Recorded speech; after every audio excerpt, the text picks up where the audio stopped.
If you're tapering prednisone and you feel terrible every time you lower the dose, the aches, the fatigue, the dizziness, and you have no idea whether you should push through or go back up, this video is for you.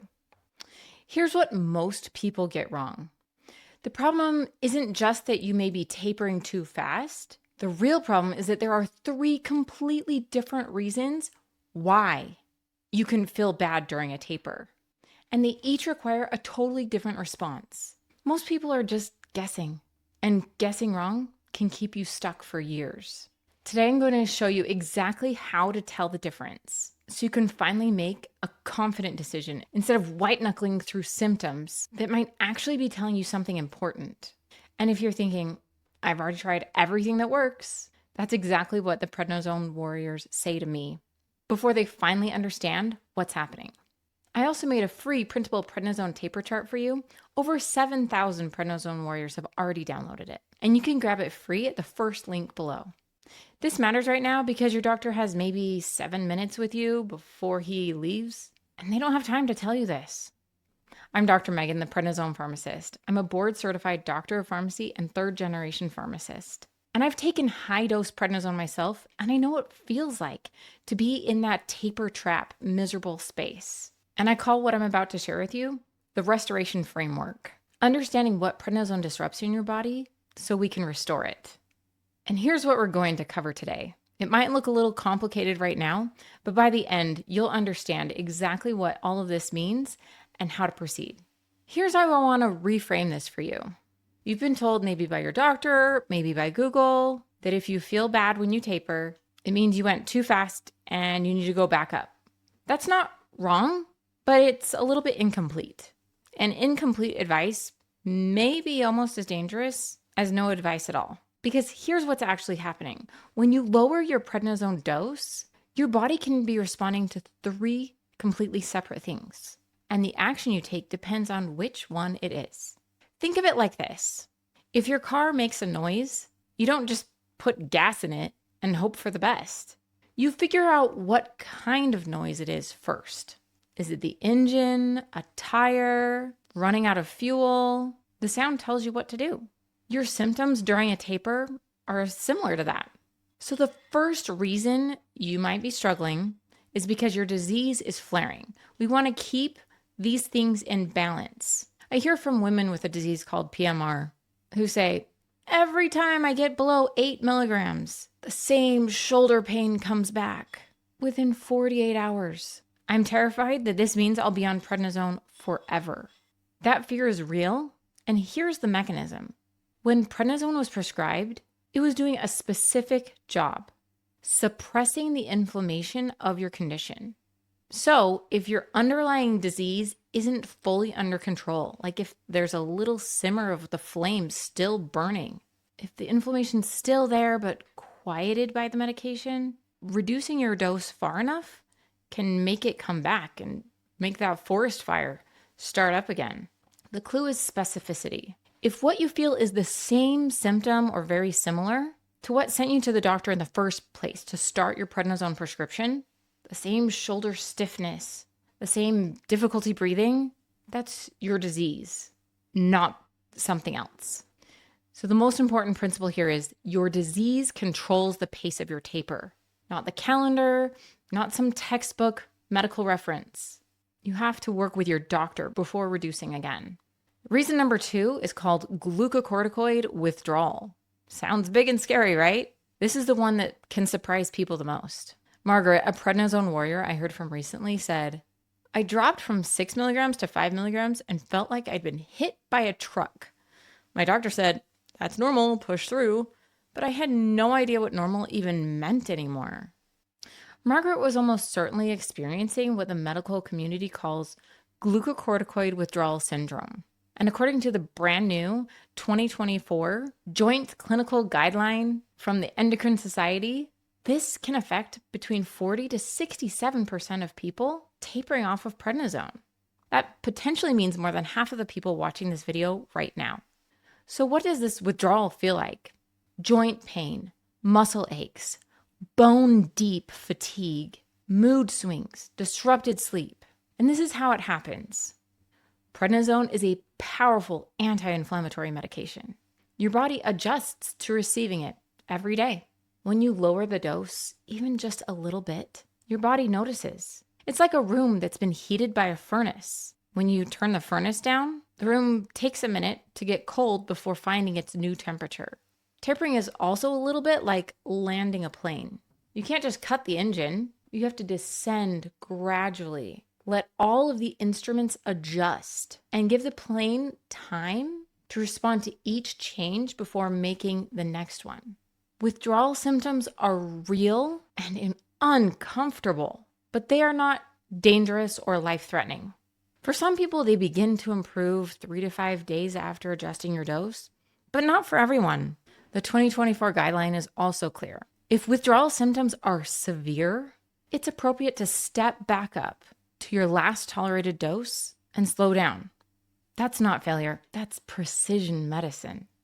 Before I get to the third reason, which is the most serious one, I want to make sure you have something in your hands right now that actually helps.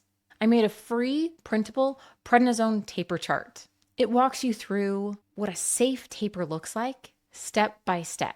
There's different options: rapid tapers, extended tapers, and super long tapers. Over 7,000 prednisone warriors have already downloaded it and used it to taper off. And it ranked #1 on Google for prednisone taper chart. Click the first link in the description to download it now. And you can also click on the QR code on your screen right now. Grab that and it'll help us finish this for you. Reason number 3 is what's called adrenal insufficiency. I had a friend who would suddenly get very confused, very weak, unable to stand. She might get severe vomiting or diarrhea. Her blood pressure would be super low. Maybe her blood sugar would as well. She felt weak in a way that was deeper than just fatigue. That's how she and her husband knew something was different and it was time to get her to the hospital. She had what's called adrenal insufficiency, and hers was permanent kind.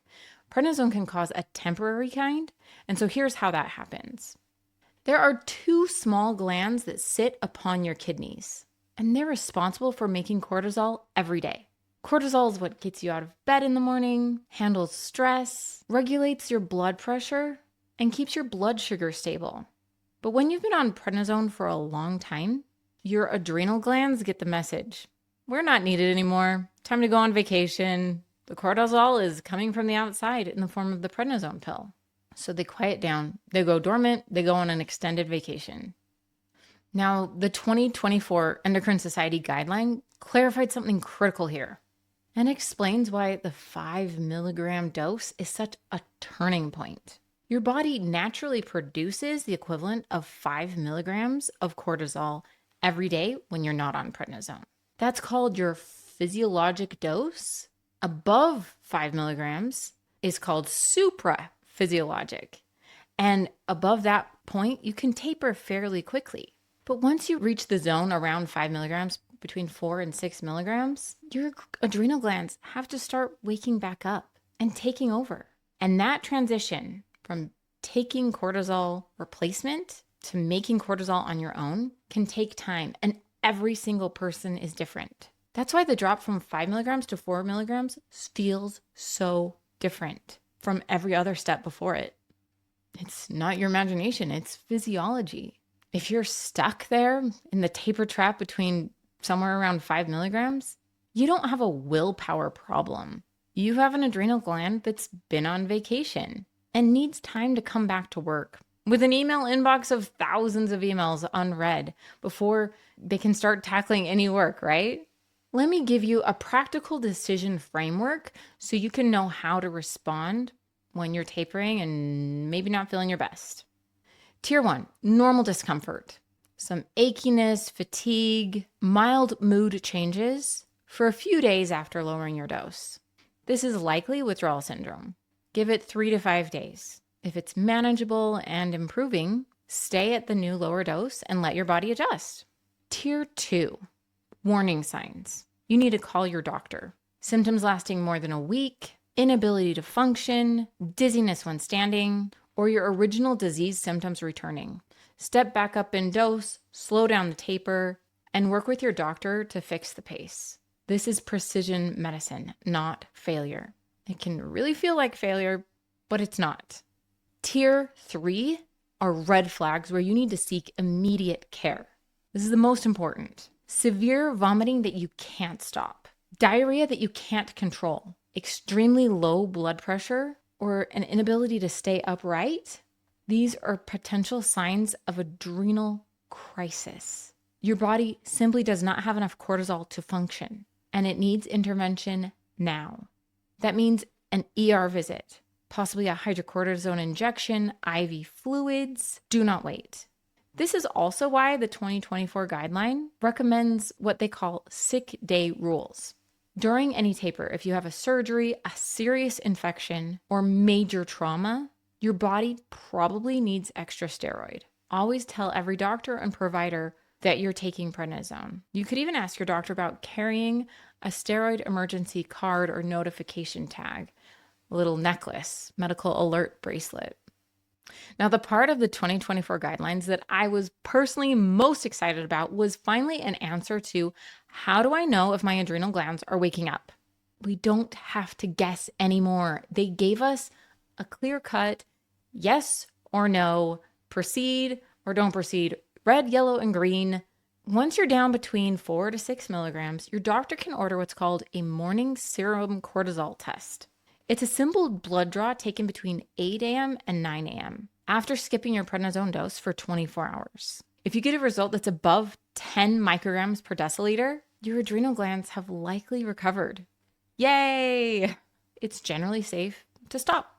But below 5 milligrams, your adrenals are still dormant. You need to stay on a maintenance dose of prednisone. But in between 5 and 10, you're kind of in the gray zone.